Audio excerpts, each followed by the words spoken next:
Hello students, welcome to our channel. So today's topic is extended writing task. इस video में हम writing section के सबसे important और हाई लेवल टास्क को समझने वाले हैं, जिसमें article writing, debate writing, speech writing आती है। और सबसे इंटरेस्टिंग बात यह है कि ये तीनों विजुअल और वर्बल इनपुट्स और जो कंटेम्प्रेरी टॉपिक्स हैं like environment, education, child labour, gender bias, drug abuse जैसे जो टॉपिक्स हैं, इन पर पूछे जाते हैं। और सबसे पहले हमें ये समझना जरूरी है कि विजुअल इनपुट्स और वर्बल इनपुट्स क्या होता है। सो विजुअल इनपुट्स में आते हैं pictures, poster, graph, cartoon, chart.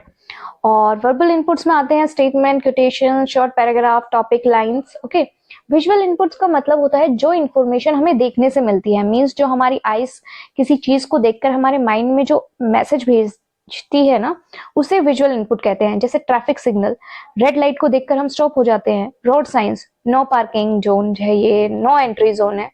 तो यहाँ आपको भी कोई बोल नहीं रहा है, लेकिन हमें सब कुछ समझ में आ रहा है। तो वर्बल इनपुट्स का मतलब होता है कि जब इंफॉर्मेशन हमें वर्ड्स के थ्रू मिलती है, चाहे वो बोले गए हों या फिर रिटन वर्ड्स हो। जैसे फोन कॉल्स हो गई, बुक्स हो गई, नोट्स हो गए, मैसेजेस हो गए। ठीक है, यहाँ सुनना या पढ़ना इंपॉर्टेंट होता है और यही वर्बल इनपुट होता है। ओके, अगर रियल लाइफ में देखिए, जब आप टीचर बन जाएंगे तो आप जब बोर्ड पे बच्चों को डायग्राम के थ्रू पढ़ा रहे हैं तो वो विजुअल इनपुट है। जब आप बुक से रीड कर रहे हैं या ब्लैक बोर्ड पर लिख के समझा रहे हैं तो वो वर्बल इनपुट है। Your task is to understand the issue, interpret the input, and present your own views clearly and logically. ठीक है, अब आपका टास्क क्या है? आपका जब एग्जाम में टॉपिक आएगा तो आपको ये देखना है कि इश्यू क्या है। उस पर आपको एक वर्बल या विजुअल इनपुट दिया गया होगा, तो आपको उसको अंडरस्टैंड करना है और उस इनपुट को, विजुअल या वर्बल इनपुट को इंटरप्रिएट करना है। ठीक है, जैसे आपके पास टॉपिक आ गया कि एयर पोल्यूशन दिल्ली में इतना है और बाकी स्टेट्स में इतना है, और आपसे एक ग्राफ दे रखा है उसमें, और आपसे बोला गया है कि आप इस पे लिखिए, अपने व्यूज लिखिए, इस पे कोई आर्टिकल लिखिए, स्पीच लिखिए। ठीक है, कुछ भी आ सकता है। तो आपको उस इनपुट को इंटरप्रेट करना है कि ये टॉपिक क्या हो सकता है, और फिर उस टॉपिक पे अपने व्यूज क्लियरली और लॉजिकली प्रेजेंट करने हैं। ठीक है, और common skill test in all threes. यहाँ पे ये जो तीन बात हो रही है, ये आर्टिकल, डिबेट एंड स्पीच के बारे में हो रही है। इनमें कुछ कॉमन स्किल को टेस्ट किया जाता है। फर्स्ट है क्लैरिटी ऑफ आइडियाज। आइडियाज में आपके क्लैरिटी होनी चाहिए। लॉजिकल ऑर्गेनाइजेशन, एक आइडिया दूसरे आइडिया से लॉजिकली कनेक्ट हो, ऑर्गेनाइज्ड हो। ठीक है, रेलेवेंस टू द टॉपिक, जो भी ओपिनियन आप शेयर करें वो टॉपिक से रिलेटेड हो। एप्रोप्रिएट टोन, आपका जो टोन है फॉर्मल या फिर सेमी फॉर्मल, इसका भी आपको ध्यान रखना है। फ्लुएंसी ऑफ एक्सप्रेशन, आपके फ्लो होना चाहिए आपके आइडियाज में। Ability to support views with example, आप कोई भी व्यूज लिख रहे हो, आर्टिकल में कोई भी व्यूज दे रहे हो, तो आपका व्यूज ऐसा नहीं होना चाहिए कि मेरी मदर ऐसा मानती है तो ये बात सच है। नहीं, आपको उसका एग्जाम्पल देना पड़ेगा। जो भी आप व्यूज अपने रखोगे उसमें आपको एग्जाम्पल प्रोवाइड करना पड़ेगा। What is article? An article is a formal piece of writing expressing the writer's views, opinion, and arguments on a contemporary issue. Okay? Article एक फॉर्मल पीस ऑफ राइटिंग होता है जिसमें राइटर किसी social या फिर कोई कंटेम्प्रेरी टॉपिक है उस पर अपने व्यूज, ओपिनियंस, आर्ग्यूमेंट्स और जो सोल्यूशन है उनको प्रेजेंट करता है। ओके, फॉर एग्जाम्पल, न्यूज़पेपर में आपको एक आर्टिकल लिखना है और मान लो कि आप एनवायरमेंटल एक्टिविस्ट हो। ठीक है, आप एनवायरमेंट के लिए बहुत अवेयर हो, तो आप उस पर कोई आर्टिकल लिख रहे हो ताकि लोग उस आर्टिकल को पढ़कर समझे और सोचे और आपकी जैसी अंडरस्टैंडिंग को डेवलप करें। ठीक है, जो आर्टिकल का काम होता है वो पढ़ने वाले को सोचने पर मजबूर कर देता है, कंपेल करता है उसको कि जो आप सोच रहे हो उस तरीके से भी चीजें को सोचा जा सकता है। पर्पस क्या होता है? Purpose of an article to create awareness, awareness को क्रिएट करना। To analyse a problem, problem को एनालाइज करना, टू सजेस्ट सोल्यूशन, जो प्रॉब्लम है उसके सोल्यूशन को सजेस्ट करना, to influence public opinion, public का जो ओपिनियन है उसको इन्फ्लुएंस करना। ये इसका स्टैंडर्ड फॉर्मेट होता है। आपको टाइटल देना पड़ेगा, अपना नाम लिखना पड़ेगा, इंट्रोडक्शन देना पड़ेगा उस टॉपिक के ऊपर, और बॉडी पैराग्राफ में आपको जो भी अपना व्यूज रखें वो एग्जाम्पल के साथ रखना है, और एंड में आपको कंक्लूजन प्रोवाइड करना है। आपकी जो लैंग्वेज होगी वो फॉर्मल होगी बट पर्सनल टोन में होगी। थर्ड पर्सन जनरली आप यूज करेंगे, ही शी इट। लॉजिकल आर्ग्यूमेंट्स आपको देने हैं, कॉज एंड इफेक्ट्स का स्ट्रक्चर आपको प्रिपेयर करना है, और सॉल्यूशन ओरिएंटेड आपको एंडिंग करनी है। ओके, ये आपको एग्जाम्पल है कि एनवायरनमेंट का टॉपिक है और एनवायरमेंटल डिग्रेडेशन के ऊपर आपका ये टॉपिक है, और ये बाय आशीष ने प्रिपेयर किया है इसको। ऐसे ये इंट्रोडक्शन हो गया, ये बॉडी ऑफ द पैराग्राफ हो गया, एंड ये इन कंक्लूजन। आपको कंक्लूजन से एंड करना है। आपको ये फॉर्मेट मोस्टली राइटिंग में फॉलो करना है कि आपको इंट्रोडक्शन देना है, बॉडी ऑफ द पैराग्राफ में आपको टॉपिक सेंटेंस के साथ अपने व्यूज को सपोर्ट करने के लिए आपको एग्जाम्पल देने हैं, एंड देन कंक्लूजन प्रोवाइड करना है। अगर आप introduction, body of the paragraph और कंक्लूजन नहीं प्रोवाइड करते तो आपके मार्क्स डेफिनेटली कटेंगे। How examiner test article writing, relevance to the visual और verbal input.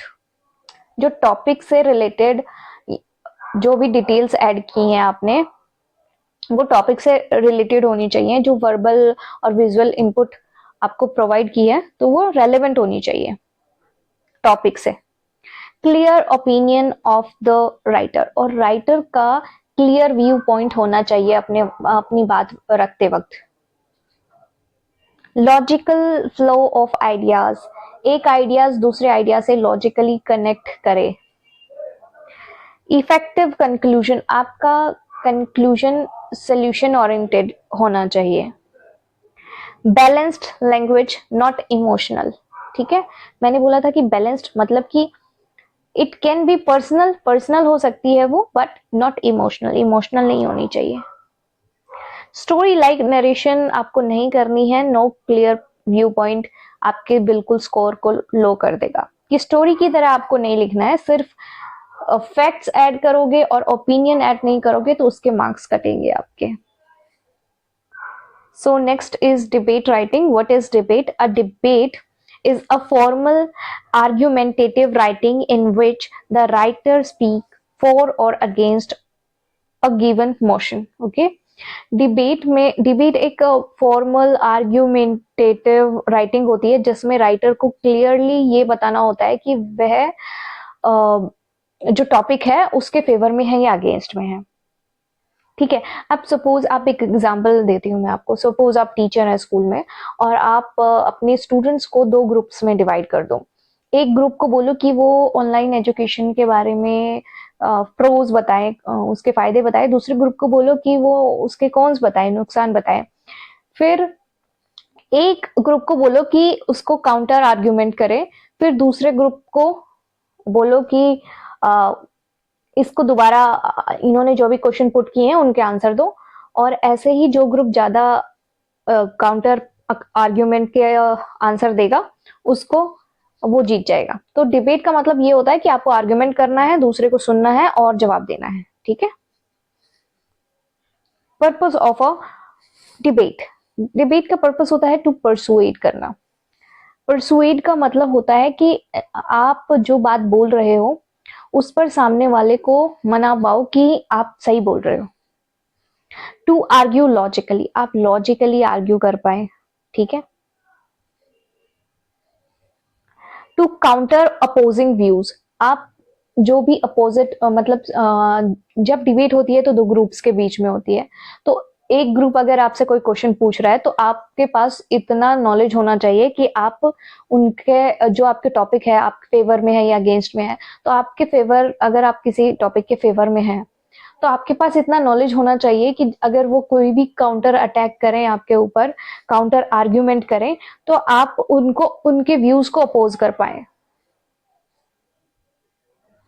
Standard format of a debate, इसमें सैल्यूटेशन को प्रोवाइड करते हैं। सैल्यूटेशन का मतलब होता है कि ये रिस्पेक्टेड चेयरपर्सन, ऐसे उनको स्टार्टिंग में उनको बोलना होता है और अपना स्टैंड पॉइंट जो है वो उनको क्लियर करना है। स्टेटमेंट ऑफ स्टैंड कि आप फेवर में हैं टॉपिक के या अगेंस्ट में है, ये अपना सबसे पहले स्टैंड देना है। फिर आपको आर्ग्यूमेंट्स विद एग्जाम्पल के थ्रू आपको आर्ग्यूमेंट्स देने हैं, हवा में बातें नहीं करना है। काउंटर आर्ग्यूमेंट अभी मैंने समझाया था कि ये आप फेवर में है तो सामने वाला जो भी बात आपके अगेंस्ट में बोल रहा है, आपको उसको राइटिंग करते वक्त एज्यूम करना है कि वो क्या बात बोल सकता है और उसको फिर आर्ग्यूमेंट जो काउंटर आर्ग्यूमेंट है उसको आपको फिर उसका जवाब देना है और फिर एंड करना है, अपना कंक्लूजन लिखना है। लैंग्वेज फीचर्स कैसी होनी चाहिए? आपकी लैंग्वेज परसुएसिव होनी चाहिए, जो भी आप बात बोल रहे हो वो सामने वाले को मना पाओ। Use of rhetorical questions, rhetorical questions होते हैं question that does not expect an answer. ठीक है, ऐसे जो क्वेश्चन जिनका हम आंसर एक्सपेक्ट नहीं करते, कि जैसे बोलते हैं ना कि पैसे क्या पेड़ पे उगते हैं, तो don't you think money grows on trees, ठीक है, can't you do anything right, this type of questions are rhetoric questions. ठीक है, कि क्या तुम कुछ भी अच्छे से नहीं कर सकते क्या, ऐसे क्वेश्चन, इनका हम जवाब नहीं चाहते हैं, बस ऐसे ही बोलते हैं। तो आप जब आर्ग्यूमेंट करें, जब भी आप डिबेट लिखें, तो आपको रेटोरिकल क्वेश्चंस का यूज करना है। स्ट्रॉन्ग ओपनिंग होनी चाहिए आपकी और अपोजिशन को भी आपको एड्रेस करना है। ये टॉपिक है, ठीक है, तो आपको सबसे पहले टॉपिक देना है, फिर मोशन का मतलब मैंने बताया था कि मोशन होता है टॉपिक, कि आप फेवर में है, फॉर द मोशन, अगर आप फेवर में हैं तो फॉर द मोशन, और अगर आप अगेंस्ट में हैं तो अगेंस्ट द मोशन। ओके, और आपने अपना स्टैंड क्लियर कर दिया कि हम फेवर में हैं इस टॉपिक के, कि हाँ चाइल्ड लेबर एबॉलिश्ड होना चाहिए। इसमें रिस्पेक्टेड, ये सैल्यूटेशन प्रोवाइड किए, रिस्पेक्टेड चेयरपर्सन, ऑनरेबल जजेस, worthy opponents and my dear friends, आपको सबको सैल्यूटेशन प्रोवाइड करना है। ठीक है, फिर आपको अपना स्टैंड क्लियर करना है कि I stand before in favour of the motion, कि मैं अपना स्टैंड ले रहा हूं किसके अगेंस्ट, फेवर, जो टॉपिक है उसके फेवर में। ठीक है, फिर आपको अपना इंट्रोडक्शन देना है, जो भी आपको स्टार्टिंग करनी है वो करना है। फिर काउंटर अटैक आर्ग्यूमेंट्स करने हैं, आर्ग्यूमेंट्स को एग्जाम्पल के थ्रू आपको बताना है, और एंड में आपको फिर कंक्लूजन प्रोवाइड करना है, और एंड में थैंक यू का नोट भी आना चाहिए।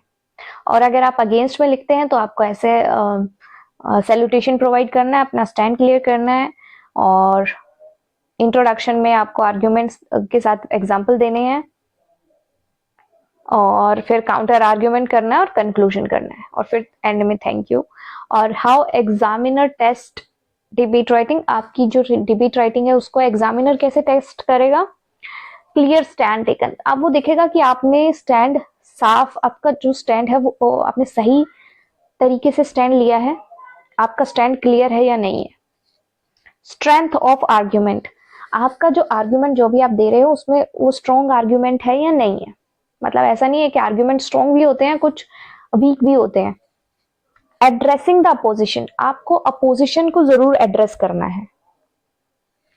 परसुएसिव लैंग्वेज, आपको परसुएसिव लैंग्वेज यूज करनी है, मतलब आपका एग्जामिनर जो है वो ये भी देखेगा कि आपका लैंग्वेज पर कंट्रोल है या नहीं है। आपकी लैंग्वेज थोड़ा कॉन्फिडेंट होनी चाहिए, हाँ, बट अब्यूजिव नहीं होनी चाहिए आपकी लैंग्वेज, आप जब अपना पॉइंट ऑफ व्यू रखें। लॉजिकल कंक्लूजन होना चाहिए, वो देखेगा कि लॉजिकली आपने कंक्लूड किया है कि नहीं किया है अपनी डिबेट को। और न्यूट्रल स्टैंड आप लेते हैं तो आप बिल्कुल अपना मार्क्स लूज करेंगे। इमोशनल शाउटिंग भी नहीं करनी है आपको, ठीक है। न्यूट्रल रहेंगे तो ऑब्वियसली मार्क्स कटेंगे ना, क्योंकि वहां पर आप अपना पॉइंट प्रूव करने आए हैं, ठीक है, कोई बीच का रास्ता निकालने नहीं आए हैं, तो इसलिए न्यूट्रल आप स्टैंड नहीं ले सकते डिबेट में। और बहुत ज्यादा इमोशनल होंगे तो भी आपको मार्क्स कटेंगे, कि इमोशनल होगे कुछ नहीं होने वाला ना। Speech writing, what is speech? A speech is a spoken form of expression written to be delivered before an audience on a social issue. ठीक है। स्पीच एक स्पोकन फॉर्म ऑफ एक्सप्रेशन है जो लोगों के सामने बोलने के लिए तैयार किया जाता है, ठीक है, किसी सोशल इशू पर। फॉर एग्जाम्पल जो स्कूल असेंबली स्पीचेस होती हैं, फेयरवेल स्पीचेस होती हैं, तो आप सोचो कि आप स्कूल में टीचर हो, ठीक है, आपको टीचर्स डे पर स्पीच देनी है, तो आप देखोगे कि जो टीचर का रोल होता है हमारी लाइफ में, उस पर आप पहले स्पीच लिखोगे, ठीक है। ये एक ऐसा फॉर्म होता है, ये राइटिंग का ऐसा फॉर्म होता है जो बोलने के लिए लिखा जाता है, ठीक है, पढ़ने के लिए नहीं, ठीक है। तो इसमें हमको ऑडियंस का ध्यान रखना पड़ेगा कि हम किसके सामने ये स्पीच बोलेंगे, उनको मोटिवेशन मिले, ठीक है, और ऑडियंस को हमको डायरेक्ट एड्रेस करना भी है, ठीक है। तो जब आप टीचर्स डे पे स्पीच देनी है, तो आप जो टीचर का रोल आपकी लाइफ में, हमारी लाइफ में जो रहा होगा, उस पर एक स्पीच लिखेंगे हम, ताकि जो हमारी ऑडियंस है वो मोटिवेट हो, ठीक है। और मोटिवेट होगी तो हमारी स्पीच से तो हम उनको इन्फॉर्म कर पाएंगे, इंस्पायर कर पाएंगे हम अपने एक्शन से, ठीक है। तो पर्पस क्या हो गया कि पर्पस होता है स्पीच को राइट करने का, टू इन्फॉर्म, उनको इन्फॉर्म करेंगे, उनको मोटिवेट करेंगे और उनको इंस्पायर करेंगे। Standard format of a speech, उसमें सैल्यूटेशन प्रोवाइड करना है आपको स्टार्टिंग में, फिर इंट्रोडक्शन देना है, फिर मेन कंटेंट आएगा और कंक्लूजन आएगा। लैंग्वेज फीचर्स कैसी होनी चाहिए? कन्वर्सेशनल होनी चाहिए, येट फॉर्मल टोन में होनी चाहिए, ठीक है। कन्वर्सेशनल तो होनी चाहिए, मेनली देखा जाता है जो कन्वर्सेशनल टोन होती है, जैसे हम बातचीत करते हैं आपस में, तो वो थोड़ा इनफॉर्मल होती है, लेकिन यहाँ पे आपको फॉर्मली आपको बातें करनी है, एड्रेस करना है, क्योंकि आप एक लार्ज नंबर ऑफ ऑडियंस को एड्रेस कर रहे हो ना, आप स्कूल में स्पीच दे रहे हो टीचर्स डे पे, तो टीचर्स के बारे में आप सबसे पहले आप सबको एड्रेस करोगे ना, सबको सैल्यूटेशन प्रोवाइड करोगे कि respected principal, honourable teachers and my dear friends, ऐसे करके, ठीक है। तो आप एक टाइप का कन्वर्सेशन बिल्ड कर रहे हो अपने साथ और ऑडियंस के साथ। तो आपकी जो टोन है वो इनफॉर्मल नहीं होनी चाहिए, वो फॉर्मल होनी चाहिए, येट कन्वर्सेशनल भी होनी चाहिए। डायरेक्ट एड्रेस टू ऑडियंस, आप डायरेक्ट एड्रेस करोगे ना उनको कि good morning to one and all, ठीक है, ऐसे। तो आप सबको गुड मॉर्निंग कर रहे हो, तो डायरेक्ट एड्रेस कर रहे हो ऑडियंस को। Use of inclusive words, we और अवर जैसे वर्ड करके हम उनको बात करेंगे। सिंपल एंड इम्पैक्टफुल सेंटेंसेस आपको यूज करने हैं, ठीक है। ये एग्जाम्पल है speech on the importance of education के ऊपर है। Respected principal, honorable teachers, and my dear friends, good morning to one and all. Today I stand before you to speak on the topic the importance of education. इसके education के ऊपर फिर ये introduction देंगे, फिर main content आएगा, फिर conclusion आ जाएगा यहाँ पे in conclusion, ठीक है। Education is the most powerful weapon to change the world. Let us value education, spread awareness, and use our knowledge for betterment of humanity. Thank you and have a nice day. ऐसे आपको and करना है speech को। How examiner test speech writing, अब speech writing को कैसे examiner test करता है? ऑडियंस अवेयरनेस को चेक करता है कि ऑडियंस कनेक्टेड फील कर पा रही है या नहीं कर पा रही है आपके इस स्पीच से। फ्लो एंड क्लैरिटी, वो फ्लो देखेगा कि आपका फ्लो कैसा है, क्लैरिटी है या नहीं है आपके थॉट्स में, आपकी टोन मोटिवेशनल है या नहीं है, आपने प्रॉपर ओपनिंग एंड क्लोजिंग की है या नहीं की है। ऐसे स्टाइल स्पीच नहीं होनी चाहिए। और नो ऑडियंस कनेक्टेड, अगर ऑडियंस कनेक्ट नहीं करेगी तो आपके मार्क्स डेफिनेटली डिडक्ट होंगे, ठीक है। ऐसे जैसा स्पीच नहीं होना चाहिए, सैल्यूटेशन को ऐड करना मस्ट है। तो ओवरऑल देखा जाए तो इसमें आर्टिकल होता है किसी टॉपिक पर रिटन फॉर्म में अपने ओपिनियंस और जो इंफॉर्मेशन है उसको प्रेजेंट करना। डिबेट होता है किसी टॉपिक के फेवर में या अगेंस्ट में आर्ग्यूमेंट करना। और स्पीच होता है ऑडियंस को मोटिवेट करने के लिए, जो भी हम स्पीच प्रिपेयर करते हैं वो होता है। How examiner generally evaluate this answer, ऐसे कैसे इवेल्युएट करता है? व्हाट एग्जामिनर लुक्स फॉर, किस चीज के लिए लुक कर रहा है एग्जामिनर? टास्क फुलफिलमेंट, ठीक है, जो भी इनपुट आपको इनपुट होता है कि जो भी टॉपिक आपको दिया है उस पे आपने आंसर मैच किया है या नहीं किया है, ठीक है। इनपुट को सही से समझा है, अंडरस्टैंड किया है, इंटरप्रिएट किया है और उसके अकॉर्डिंग लिखा है, वो चेक करेंगे। आपके पैराग्राफ क्लियर है या नहीं है, ठीक है। आपने क्लियर पैराग्राफ और रेलेवेंट एंड मीनिंगफुल होने चाहिए। आपका जो जो भी आपने कंटेंट लिखा है उसकी टोन राइटिंग स्टाइल के अकॉर्डिंग होनी चाहिए। आपके आइडियाज स्मूथ फ्लो करें आपके राइटिंग में, एक आइडिया दूसरे आइडिया से कनेक्ट करे। ग्रामर में एक्यूरेसी होनी चाहिए और कंक्लूजन में क्लियर एंडिंग होनी चाहिए, ठीक है। तो ओवरऑल वो ये देख रहे हैं कि आपने जो विजुअल इनपुट है या वर्बल इनपुट है उसको सही से समझा है या नहीं समझा है। आपने अपने खुद के ओपिनियन ऐड किए हैं या नहीं किए हैं, जो भी आपकी मतलब योर लाइफ की जो लेसन है लर्निंग है उसको ऐड किया है या नहीं किया है, और आपका फॉर्मेट सही है या नहीं है, और जो आपकी टोन है, ठीक है, वो राइटिंग के अकॉर्डिंग है या नहीं है, मतलब फॉर्मल है इनफॉर्मल है, और आपके आइडियाज फ्लुएंट है या नहीं है, और कंक्लूजन मीनिंगफुल है या नहीं है, ठीक है। और फैंसी लैंग्वेज नहीं चाहते हैं, ये क्लियर थिंकिंग चाहते हैं।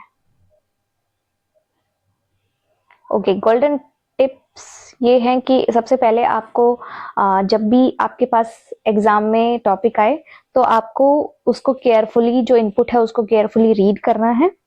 फिर डिसाइड करना है कि आप आर्टिकल लिखेंगे, डिबेट लिखेंगे, स्पीच लिखेंगे, ठीक है। फिर अपना स्टैंड क्लियर करना है और अपना जो भी व्यूज लिखें रखें वो एग्जाम्पल के थ्रू रखें, और एक्सट्रीम जो इमोशनल लैंग्वेज होती है उससे अवॉइड करना है खुद को। और जो भी आप एंडिंग करें वो होप और सोल्यूशन के साथ एंड करना है आपको। वन लाइन एग्जामिनर एक्सपेक्टेशन ये है कि examiner wants clarity of thought, not decoration of language, ठीक है। वो फैंसी लैंग्वेज नहीं चाहता, आपकी थिंकिंग क्लियर होनी चाहिए, ठीक है। एग्जामिनर लैंग्वेज नहीं, आपकी सोच को इवैल्यूएट करता है। So that's it for today's video. अगर मैं आपकी जगह होती तो इनपुट को सही से समझती, टॉपिक पर अपने 3 से 4 पॉइंट सोच लेती एग्जाम में,